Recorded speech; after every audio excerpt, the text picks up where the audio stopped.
Hi, everyone. Welcome to the Curious Competitor podcast. I'm your host today, current New Jersey Devils defenseman Carrick. Our guest today, Meghan Duggan, Olympian for the U.S. women's hockey team in 2010, 2014, 2018. She was the captain in 2014 and 2018, leading off her Olympic journey with 2 silvers to finally win gold in Pyeongchang in 2018. This is a wide-ranging conversation on both the development as an athlete, how to develop as an athlete, how to develop as a hockey player, but what I really want to focus in with Meghan today, because she is such an expert on the topic, is how to develop as a leader, how to cultivate leadership. What does it look like in terms of detail, in terms of daily habit? And she does an outstanding job. Really couldn't ask any more of her today. And she has repackaged all of her wisdom, all of her experience for us, both as a player and as a leader for Team USA. Thank you for joining us today from wherever you are in the world. Let's do this. Hey guys, it's producer Colin here. If you enjoy this podcast and would like to support us, we've created a membership program that brings access to more exclusive content and AMAs to help you become a more curious competitor. At the end of the episode, I will explain more about what those benefits are. Or if you want to find out more information about it now, please visit patreon.com/The Curious Competitor. Now, without further delay, here's today's episode.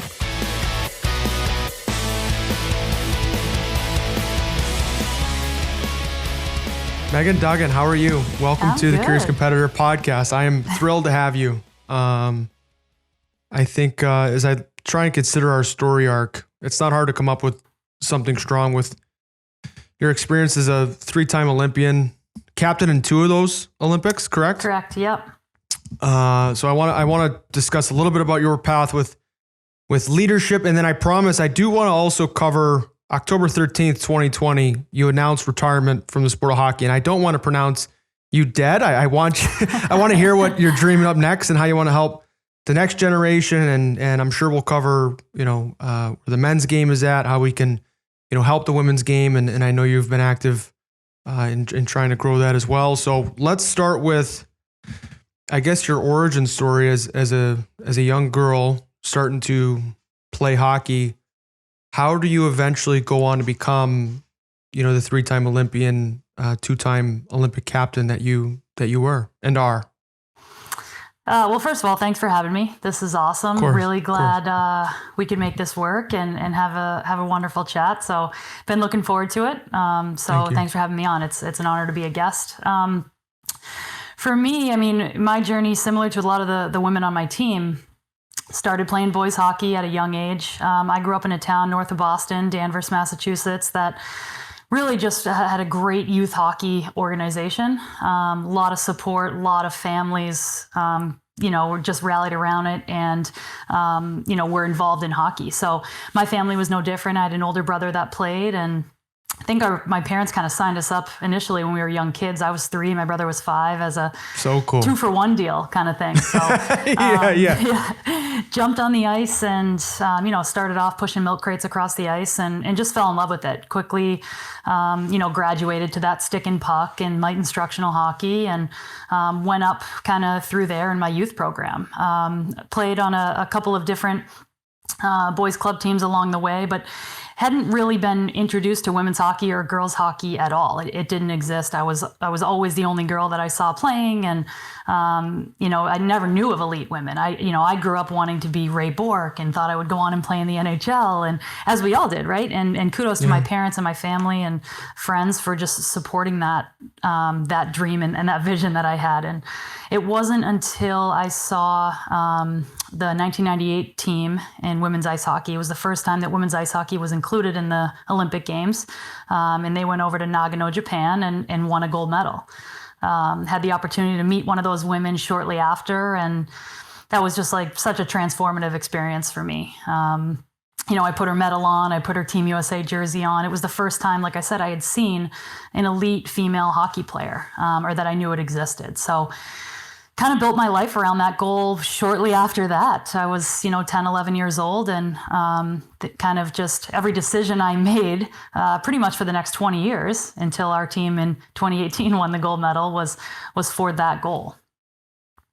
I love that. And I relate to that because when I think back to my childhood, I was so role model driven. Every thought was, how can I get outside of shake this shell of who I am today to become Joe Sakic or Nicholas Lidstrom, or I used to pretend I was, Pavel Bure buzzing up and down the street in roller hockey. And I think similarly, where hopefully we can get to a place with women's pro sport where role models, and we just saw it, particularly in baseball with Kim Ang. I do want to touch on that at some point, because how incredible the first female GM in, a male dominated pro sport environment.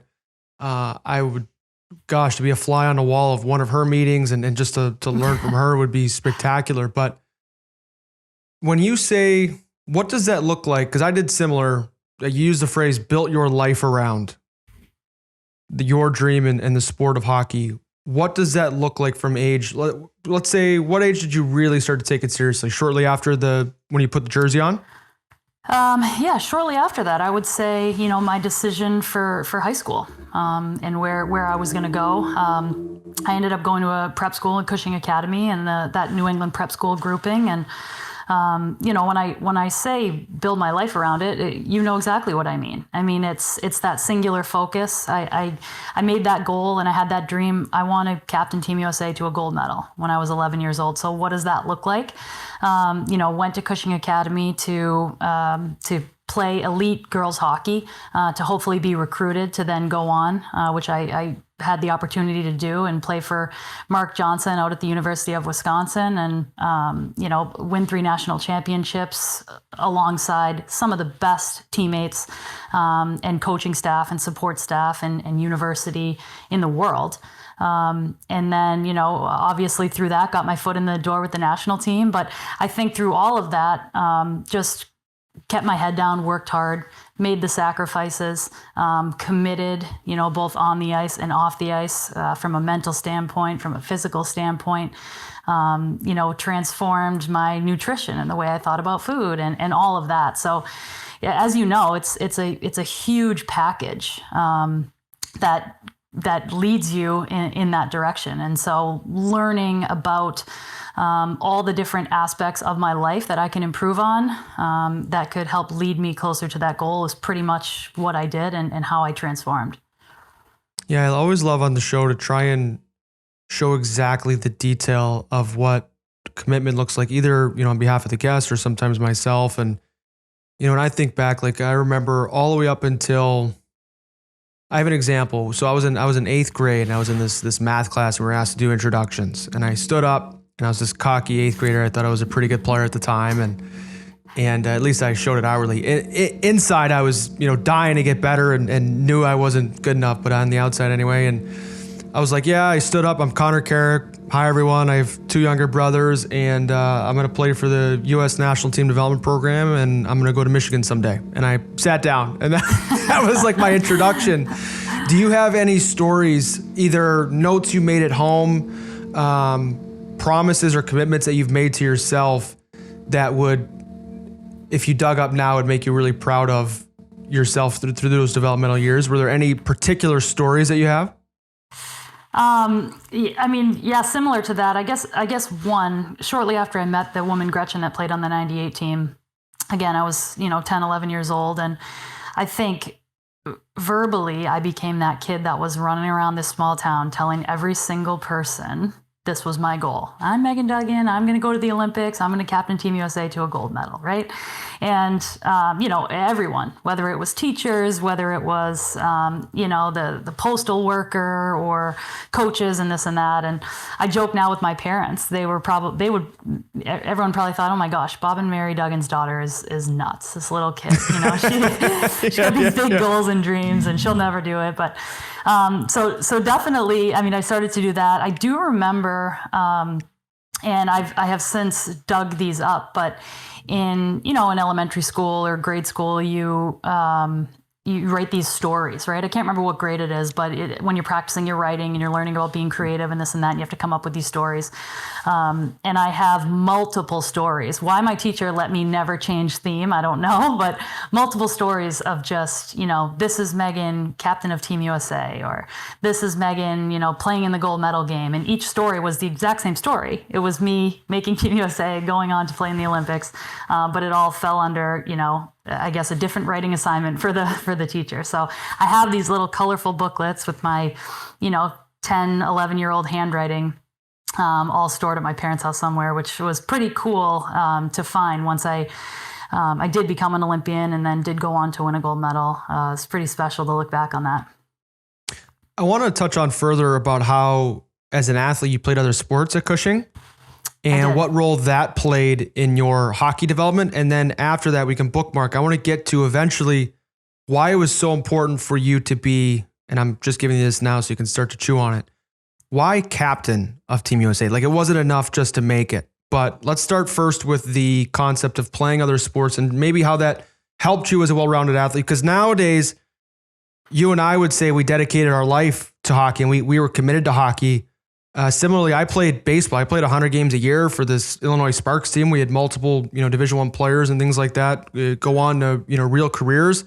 But for some reason, I believe that baseball was going to help me in comparison, like the 24/7 athlete we see now in the sport of hockey, which, I'm assuming we'll touch on, but it was just never this. It was never the same intensity. For some reason, hockey I knew was where I was going to end up. So how did playing other sports in your youth help you as a player? Yeah, I'm definitely a huge proponent of multi-sport athletes. Obviously, that's because it was the experience that I had, but yeah, I mean, all growing up, I played everything I could, anything that my parents signed me up for. I mean, soccer, baseball, lacrosse, basketball. I was terrible at basketball, still am, but still, love to play and yeah, cross country, track, everything. And then when I got into high school, obviously I was going to this school to specialize in hockey, but still played, 4 years of varsity soccer, 4 years of, varsity softball and lacrosse, and wouldn't have had it any other way. I actually remember after I committed to the University of Wisconsin my junior or senior year, and people questioning if I was going to continue to play on the soccer team because of knee injuries and the risk of that. And there was no doubt in my mind. One, I think being as competitive as I am and was, there was work still to be done with the soccer team or the lacrosse team that I wanted to be a part of. And I think, just committed to those teams and the girls and the program and the staff and where it goes. Those were two major components for me. But I think in addition to that, you need a break from hockey every once in a while too. And I think whether I knew that back then, I definitely know it now, but that's what, soccer and lacrosse and different teammates and using different muscles and, mentally using different parts of your brain, those were what the other sports provided me as well. And I would go back and do it exactly like that all over again. I think, if you were to look at the demographic of our women's national team or the Olympic team over the last couple of years, all of those women are multi-sport athletes. We're all multi-sport athletes growing up. So I don't think that that's a coincidence. I think it plays a major factor into it. Yeah, I feel we share that regard as in terms of our development as athletes is we try to play other sports, very similar where we, from age, let's call it 9 to 11 all the way to 18 and on, really try to dedicate, our entire world view of how can we maximize our ability to train and get better in our sport. I remember when I was in high school, I would carry this like stress ball around and I would squeeze it because I had read about how it would like improve your grip strength and I wanted to shoot like Alex Ovechkin. So I would just be sitting there in class, yeah, whatever, teacher, doing 50 sets of 50 with the stress ball. I would go up the stairs pretending like I would do a hockey stride. I would skip like every other step. And I think that, it's a great resource for our audience listening in terms of what exactly does that mean? What exactly does that look like? Because a lot of people can use the words, I'm dedicated, I'm committed to my craft and my sport. All right, to what extent? Mm-hmm. But what I'm really interested in our conversation is, you made mention earlier about your dream of becoming captain for Team USA.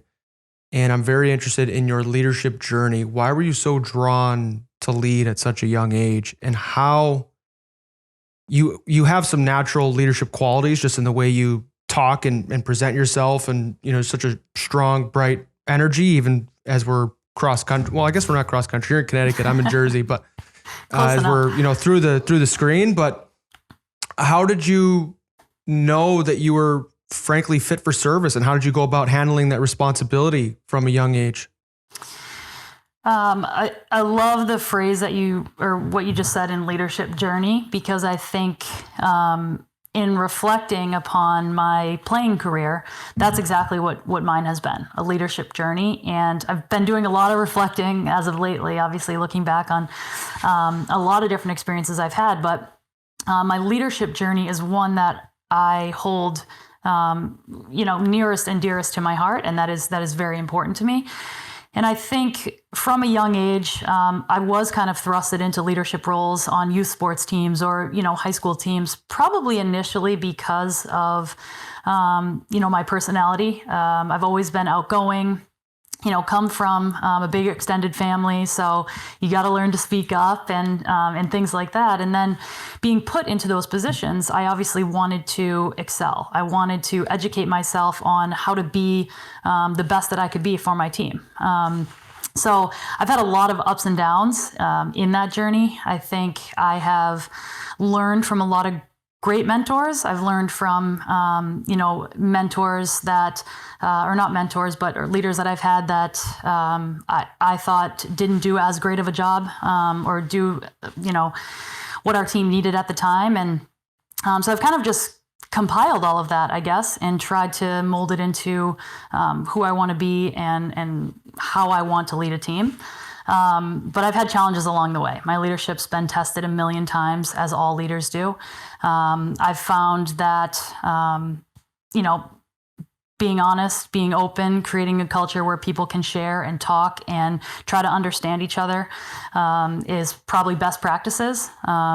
And something that I've tried to use and do on every team that I've been a part of. But I think why I was attracted to such, leadership positions, I think is just the passion that's inside me to win and to be and to grow and to move. I've never been that type of player or person that can just kind of like sit in the back and, do my personal training or my personal agenda and just kind of hang on to the back of the train. I always want to be a part in the group that's leading it. And never, by myself or never, in a way looking for glory or anything like that, but just, I have passion that just like bubbles out of me. And I want to put that to good use. And I want to teach my teammates, learn from my teammates, and move us in a positive direction whenever I can. I love that. So I don't know if I want to go with mentors first or if we want to cover leadership failures, because when you say reflect and you say that there were things you might have done differently or that you did differently the second time you had a kick at the can, whatever leadership form or circumstance that you're referring to, when you look back over the course of your career, what was different from your leadership style from 2010, assuming you were a leader in the room, even as a younger player in the group, but particularly from 2014 when you win silver? We'll call it win silver. I know how hard that must have been in Sochi. Yeah. But what were some of the key failures? We can start from 2010 to 2014, but particularly from 2014 to 2018, because how did you get over that hump when you went home with a silver medal? I've played in international tournaments. I've played in playoff series. I've never played in an Olympic gold medal game, but I know after any game as a pro that you lose, you go home and you get to think, what would I have done differently? Period. Mm-hmm. The grace about the NHL is there's 82 games a year and you're swimming in hockey and you got another chance in like 12 hours. So you've only got so much time to sulk. But when, the cream of your craft is the Olympics, you got to wait quite a bit of time. You got to sit with that loss. So what were some of your lessons in leadership? What were some of your, if you could do it over again, maybe we'll call them failures or maybe we'll call them training moments for eventual success. I'm not sure what etymology we want to use, but Love that question. And I'll pick it up kind of right in that 2014 timeframe, because I think there's a lot of defining moments of, myself as a leader and our team moving forward from that loss in Sochi that you mentioned to obviously winning gold in 2018. And I think I was captain of that team in 2014, and I took the loss incredibly hard and incredibly personal. I think I struggled big time after, and I've said this before, I am very thankful that prior to that loss in my life, I'd had a great life. I mean, I hadn't felt a lot of heartbreak or disappointment or tragedy prior to that. And so to say that a sporting event is one of the most tragic things that has happened to you, you're pretty lucky. But my heart was broken, and it was devastating. So I took it very personally. I disappeared for a little bit. I had to kind of rediscover myself in a way that, am I going to do this again? I've had my heart broken twice. And kind of, as you alluded to, for us on the women's side, that's it. That's our Stanley Cup, and it only comes every 4 years, and it's only one game. And it's the pressure is brutal. Yeah, the pressure is not friendly immense. to you. And so it was difficult. I felt my whole world was flipped upside down, and I was truly heartbroken. So I had to pick myself up a little bit, obviously with the team and the end goal in mind, and thinking about, literally looking myself in the mirror at times, like, who are you? What are you made of? What do you want? How are you going to do this? Are you going to do this again? And I think the big question that I asked myself as a leader, and that our program really asked ourselves, is, if you're going to do this again, how are you going to do it differently? Because you cannot stay the same and expect a different result, right? I had been a part of 2 Olympic teams, come up short of our ultimate goal in 2010, come up short of our ultimate goal in 2014. So something needs to change. Our team needs to transform, our program needs to change, and we have to figure that out together. So that was the biggest question I asked myself as a leader after that. How are you going to change? And then how are you going to lead the change in the locker room? I think when I look back on that 2014 Olympics, probably one of my biggest, say, regrets or failures, however you want to label it, was just gripping it too tight. So focused on Canada in that one game and that moment, and just squeezing it so tight for 4 straight years, not wanting to have the same result that we had in Vancouver, that, missed things along the way, or didn't love the process, didn't respect the process, right? And we know as elite athletes that there's a lot of components that go into every day, and to winning a Stanley Cup or winning an Olympic gold medal. And I was gripping everything too tight, and I was too laser focused that I let some of that slip by, I think. And then, so then I was part of obviously a really powerful team that transformed in an incredible way in between the 2014 and the 2018 Olympics. And that was an all hands on deck team effort. We had a great core group of leaders, and we just transformed in every aspect together. And everyone just kind of bought in, and we moved through those 4 years, difficult 4 years. Wasn't always easy. It's a lot of personalities for sure, but we transformed in a great way, and it led us to the goal that we wanted to achieve. What tangibly changed? What did you transform, both on a team level and in your personal game? What did you actually do differently? I mean, so many things, right? When I think about the game, I think about it in, or being an athlete in general, I think about it in a bunch of different areas. You have your physical, your mental, your technical, your tactical on the ice. And we completely flipped all that upside down. Our coaches transformed the way that we played the game, saw the game, how we skated, how we moved around each other, where we moved the puck, transformed our style of play and all of our systems. We dove deep into the mental aspect of the game, really utilizing, imagery and visualization, and putting ourselves in situations, that we might find ourselves in the games, and calming our breathing and thinking about how we would respond, so that when you get to the Olympics and you're in the gold medal game and it's the third period and you're losing to Canada 2-1 because Marie-Philippe Poulin just scored. And you're thinking, oh my gosh, we'd been there before in our minds. We trained for every aspect of that. We trained for every scenario so that you're able to just be on the bench and take deep breaths. And, I've been here before. I know what to do. I know how to respond. I'm not fight or flight right now. So we trained, the mental component big time. And then obviously physically, our team and our staff put a big emphasis on speed. So we transformed a lot of what we did off the ice, and there was a significant focus on sprinting and speed, and I think it showed in our team's performance and kind of gradual increase in speed over those 4 years leading into 2018. So those are a handful of examples. I love that because it really, when I think back about on my career, those are the two things I'm trying to do legitimately is try not to press so damn hard. I've done it in my career. It's not fun. The ice seems smaller. Guys are on you quicker. That puck, for whatever reason, just doesn't seem to sit as nicely. The ice feels soft. There's all these internal things that are really just BS. It's my relation to what's going on. It's a stress response. And learning to not take yourself so seriously in a sport that we take so seriously is such a fine line. So when you say you were able to train yourself mentally to not press as hard, what did that feel like? Like, what did it feel like in 2014 when a puck was on your stick or you found yourself going, down in the game versus 2018? What did loose feel like? And more importantly, because this was your role as captain, it was not good enough just for you to experience this looseness that you'd sought after and trained for. It was also your job to foster this in younger players who hadn't been there in 2014 and definitely not there in 2010. Yep.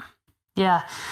I mean, you bring up so many good points. I would say, one, to answer your first question, what it felt like was just relief and smooth and, brought me back to my youth and why you play the game.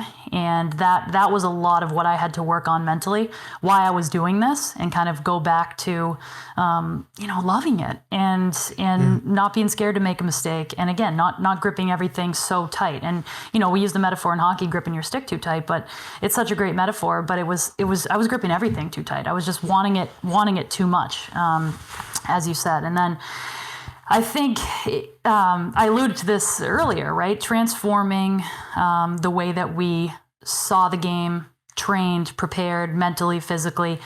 We worked on that for 4 years, and we had a slew of ages and personalities and experience on our team, and it was difficult.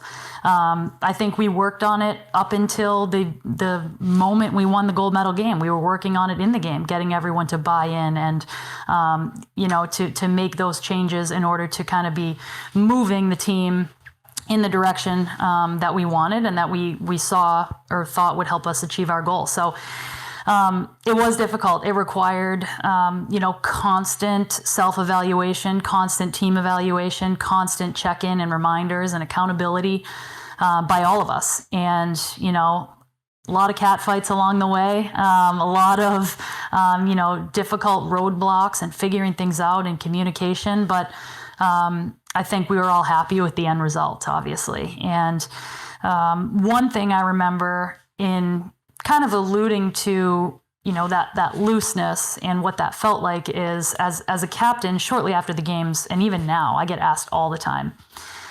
the overtime ends, regulation ends. You guys go in the locker room, you're going to come out for overtime. You're in the gold medal game, this and that.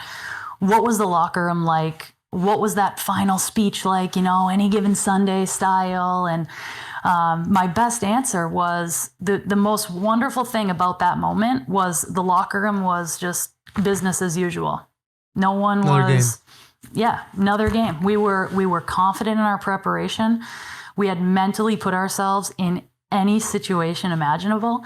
And I remember sitting in the locker room, I have the chills right now thinking about it, but I remember sitting in the locker room looking around at all the women, and it was just, the women that get get treatment, they were getting treatment. Those that are eating a banana or, drinking some water, that's what they were doing. Some listening to music, some were talking and laughing and goofing around because that's what they needed to do. And it was just, I remember looking around thinking, we're going to win. This group is so calm and confident. We don't need any given Sunday, big rah-rah speech. Like, we got this. And that to me was kind of the culmination of, we weren't gripping it too tight. We trusted in our preparation, and just, had this light, comfortable feeling about ourselves. So Meghan, when it comes to the mental side, like, I can picture in my head what physical adjustments to training might look like. So for example, after 2014, maybe the team discussion is around skating speed and we're going to sprint more off the ice. Everyone, can we consult with, different top tier skating consultants in your area? But on the mental side, and you talked about how important it was to readjust your identity. What techniques particularly were you able to use on the mental side come 2018 to remove? Because what I'm getting at is, you can do all the physical prep in the world. This sensation of gripping too tight, all the reps are gone. Yep. They're erased. They're as if they never happened. So how were you able to get to a place for 2018 mentally for all this physical expression to shine through? So what I would say is that our staff, our mental skills coach, our sports psychologist, all of our on ice, off ice coaches gave us as players a variety of tools in this area to pull from. They ran us through these education seminars. They had to really get us to buy in and convince us, as to how this would improve our game.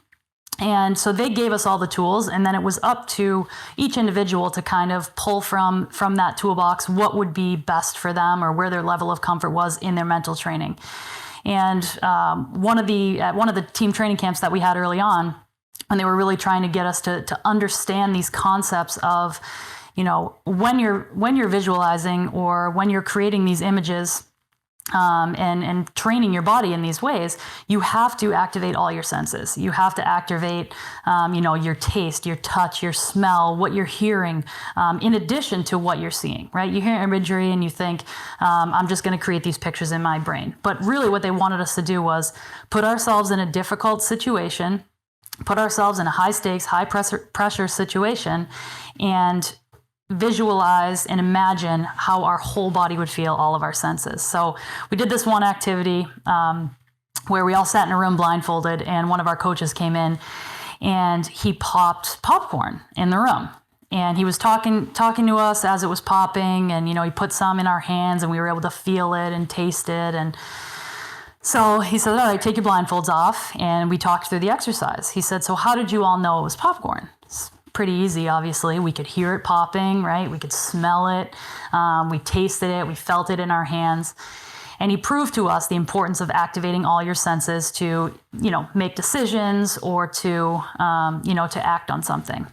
And so obviously a unique example. Popcorn's different than imagining yourself in a shootout of a gold medal game and what that feels like or smells like or whatever. But it was a really important exercise for our team to go through, and something I'll never forget. And for me, just got me to dive in full force and to continue to encourage my teammates to dive in full force.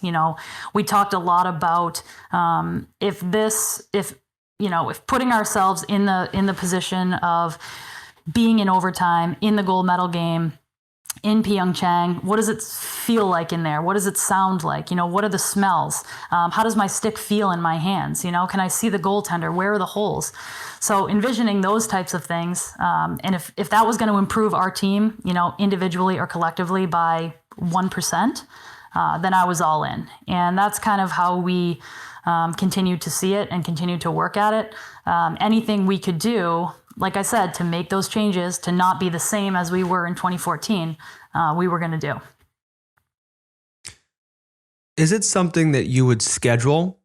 Yes. Like on your training? Yeah. So early on, like I said, everyone kind of had to, you have to be professionals, right? Like you guys in the NHL, you're given these tools, you're told, you have all these meetings and you have all these support staffs, but you need to be the one to act, right?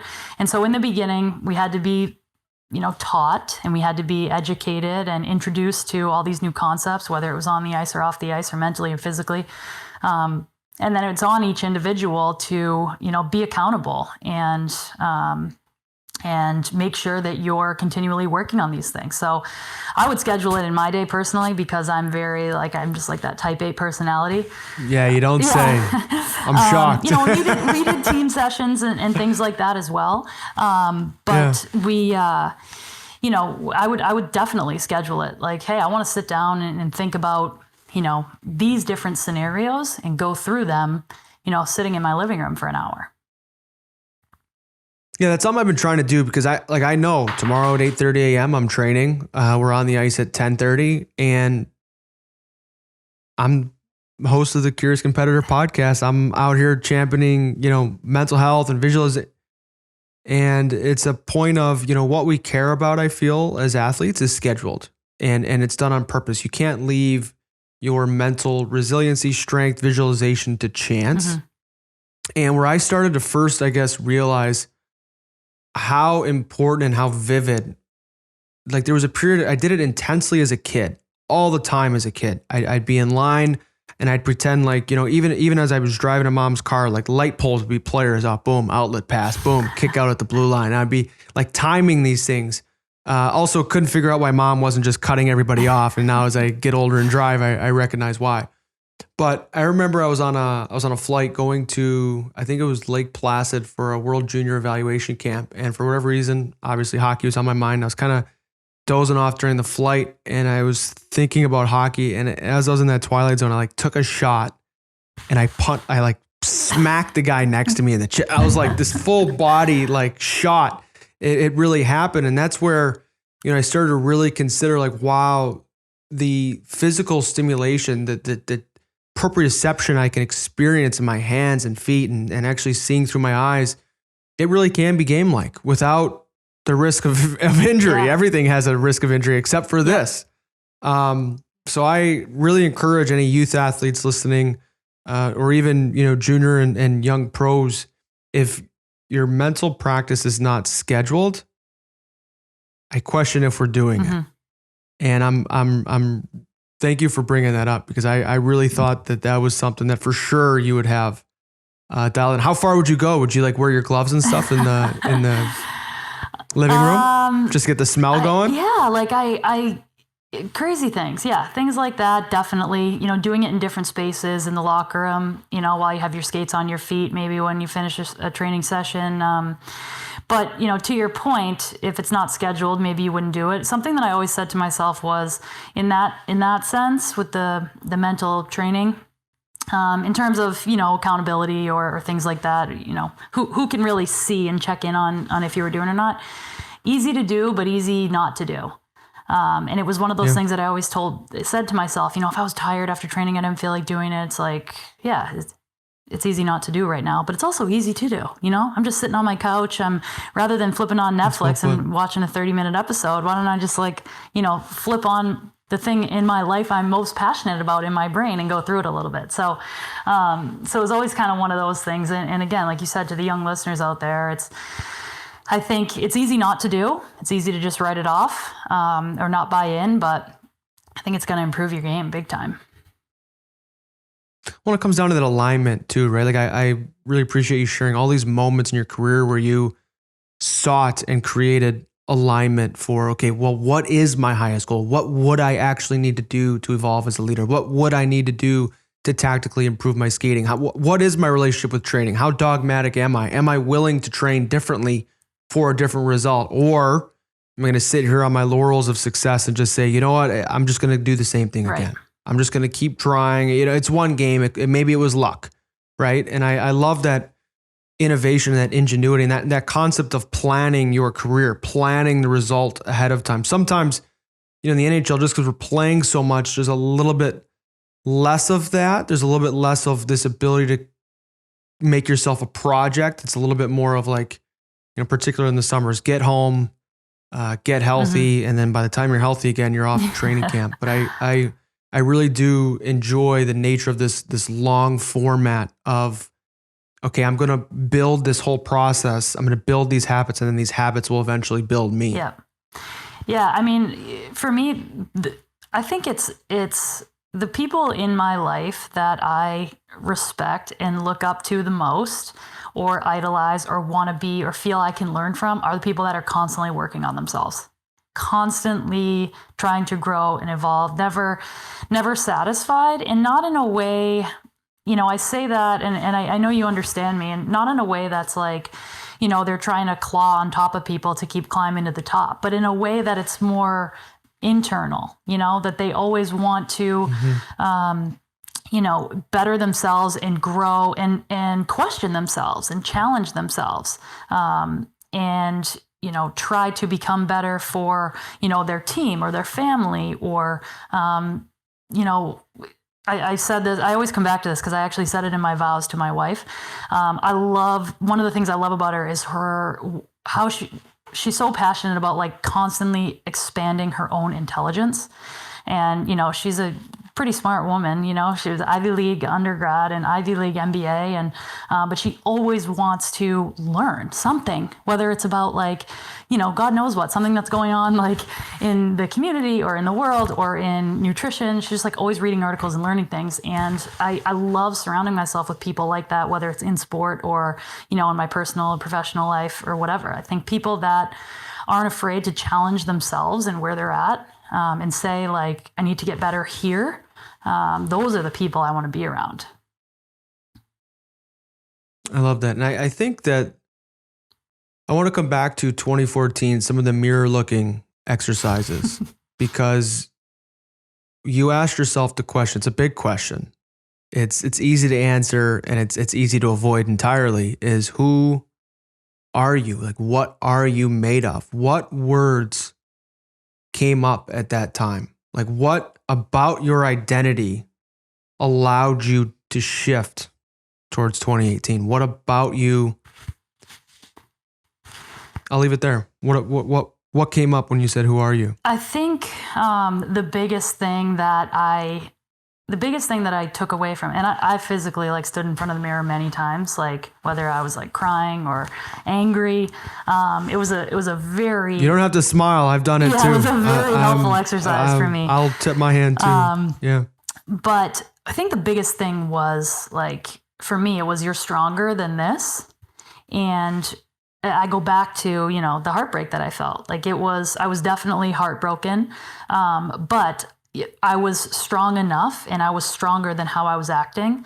I needed to just like scoop myself up, put myself back together, and come up with a game plan, right? Come up with a way that I was going to, as I just talked about, right? Grow, challenge myself, be better because of what I had experienced and what all of us had experienced, our team, losing in heartbreaking fashion in that game. It was brutal. But oftentimes when I'm asked like, hey, can you give advice to young athletes or this and that? I always say like, you can't be perfect, right? You're going to make mistakes. You're going to fail. Things are going to be hard. And as I mentioned earlier, I'm a classic perfectionist, super type A. I've been like that since I was a kid, but what I've learned probably in the last 5 years of my life as we went through this transformation as a team is you really can't be perfect. And we're all going to face challenges any given day, any practice, any game, anything in our personal life or our professional life. We're going to fail. We're going to flop on our face. And I tell kids, you're going to make 100 mistakes a game. I make them all the time. Our whole team does. But how do you grow? How do you learn from that? And who are any of us if we don't face challenges, right? And we don't kind of grow through them and educate ourselves on how to be better. So I think that was the biggest thing that I took away from that. I looked at myself and I was like, you know what? You're so much stronger than this. You're better than this. Pick it up, learn, and let's move forward. And that was kind of where the transformation for me began. In what I said earlier, and just like, you can't stay this way now and expect to have a different result in 4 years. You have to make those changes. You have to evolve. You have to figure out what are all those areas, and be better in all of them. Yeah, that's something. My relationship with failure has improved tremendously since my time as a young pro. Because when I look back, it just wasn't something I accounted for. It wasn't something I genuinely prepared for. So even in my own visualization now, something I'll do is I will practice like mentally. I will pass the other team. I will feel what it's like for them to bury it. Back of the net, 20,000 people go, you can feel the head coach's eyes on you, for the whole skate back to the bench, right? Like these are things you've experienced. And I've practiced. Are you shocked? Like when's the last season you had where you didn't pass to anybody on the other team? When's the last season you had where you didn't get hurt? When's the last, these perfect seasons are yet to be had. At least I haven't. Yeah. If there's a player out there who's had a perfect year, I'd love to go over the tape with them and see how they built it. But it's really something I had to start to account for. I knew how to picture what the celebration would look like after the goal. I knew how to picture what the perfect one-timer looked like. I didn't know how to, puck was in my feet. I got to go chase the guy down and strip him and now make another play and come back. And I didn't practice the resiliency, and it led to my perfectionism, which I think had led to these strong habits of practice, really led to fragility was what it was. Absolutely. I was, I would wait, go whichever way the wind blew of the game. And, emotionally, you cannot be that impressionable in an NHL season. You can't, there's too many games. It's a roller coaster ride with too many twists and turns, and there's really no way out of it. And so I love that thank you for sharing all of that mental visualization practice, because I really think, I'm hoping for the young listeners out there that they can really hear, and I can see it on the screen, just how important it was to you. I want to transition now to accountability as a leader. So when it comes to accountability, what systems in place did you have as a captain or with Team USA to maintain consistent contact? Because over the 4 years, you've got women all over the country, train in different places with different, demands on their schedule elsewhere. How was the accountability process built? That's such a tough one, and I think something that all teams, no matter what the level, can often struggle with. I think for us, that evolved as well. I think my early days, it was like, the fear, right? Like people put fear in you, whether it's a staff or, older players. And I think, where I've had success, and where I think teams I've been on have had success is, one of the best coaches I had in college, Mark Johnson, he said to us, I have one rule on this team, and that's make good decisions. And he just applied that to everything, and he kind of, he trusted us and we trusted him. And there was this like mutual respect and trust, and we didn't want to disappoint him and vice versa. And so I think there has to be a trust factor. I think that, certainly, you have your fitness testing. We've all been through it where you show up and it's the, the numbers don't lie, right? Who did their training when they were gone in the summer and came back and was either in great shape or not? That type of stuff doesn't lie. But I think with a lot of the other things, you rely on some trust, and you instill that in your relationships and how you build them.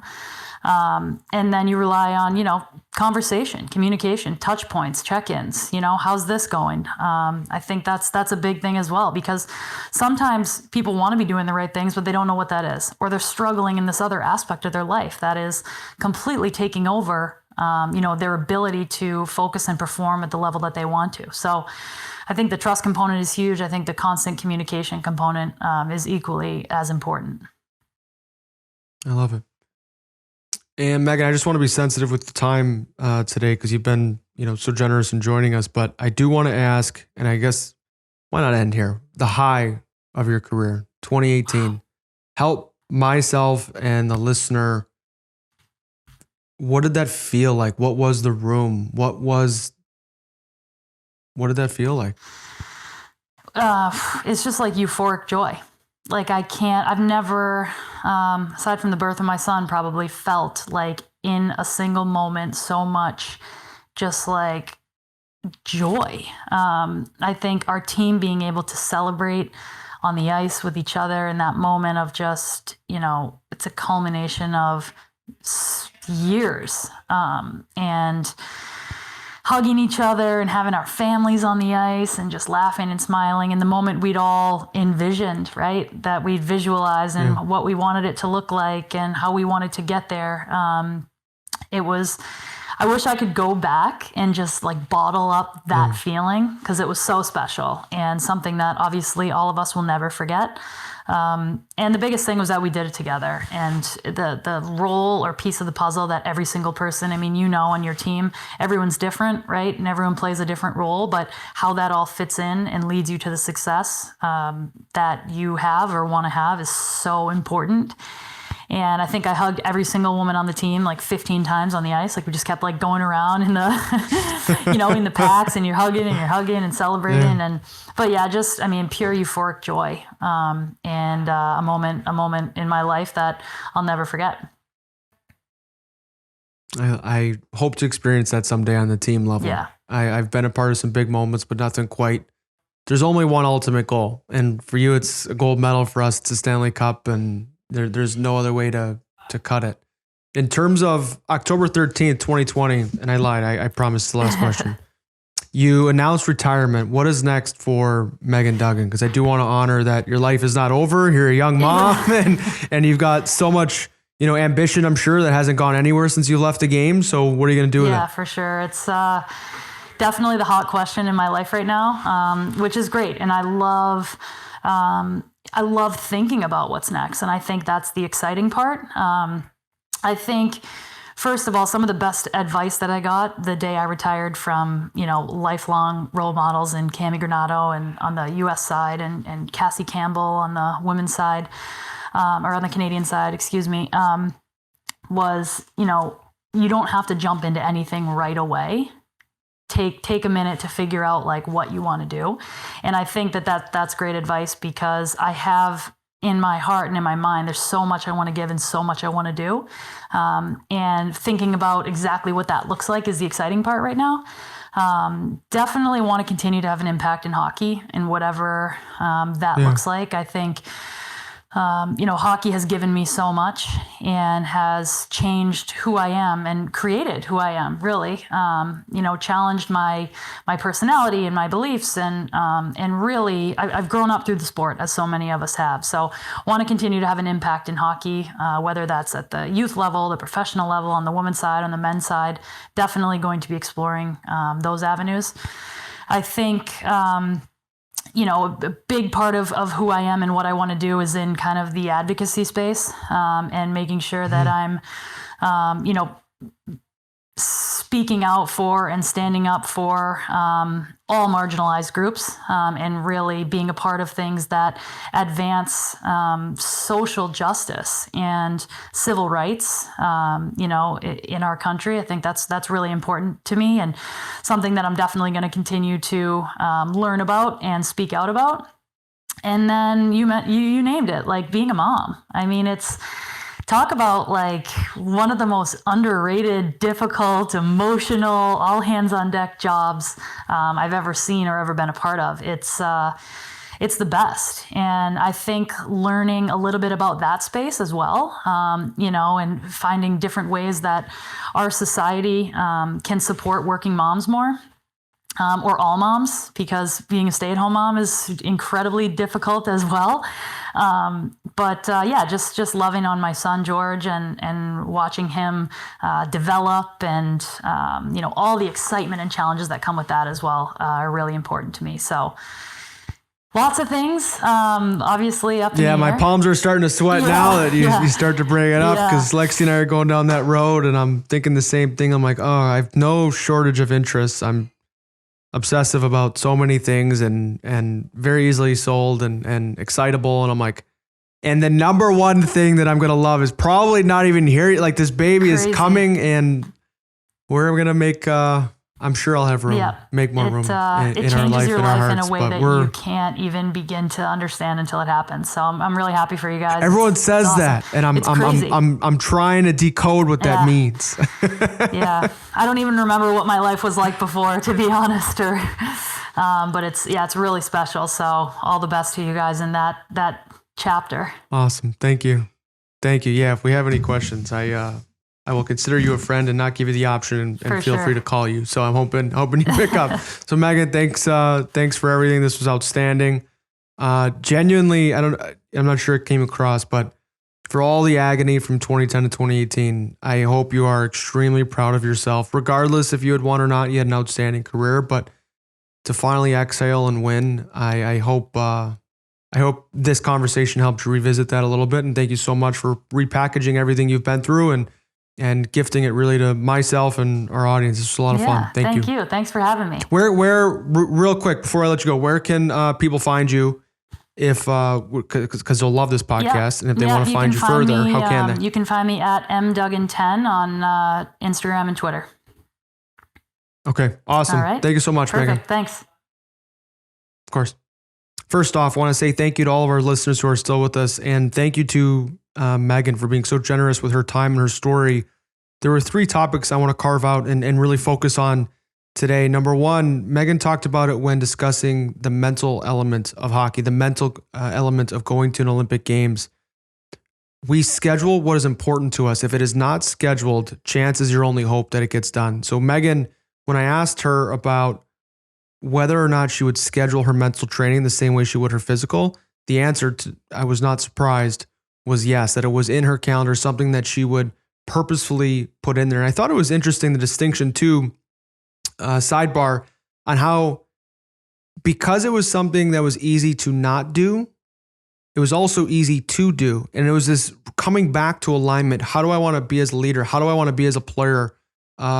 That reconnected with her with the why behind mental performance, because it is so easy sometimes to skip the visualization. I've done it in my own career, and I'm trying to reintegrate the habit I did in ways I did when I was a younger player, frankly, as a kid growing up in the game. A second point I thought was really impressive in listening to Meghan today was this question of how willing am I to evolve for my goals? How are you going to be different? How are you going to come into a season or a job interview or really any scenario where you've had previous failure and you want to cultivate a different result, a different response? And for Meghan, it really was this holistic evaluation of everything she was doing from a mental, physical, leadership training perspective.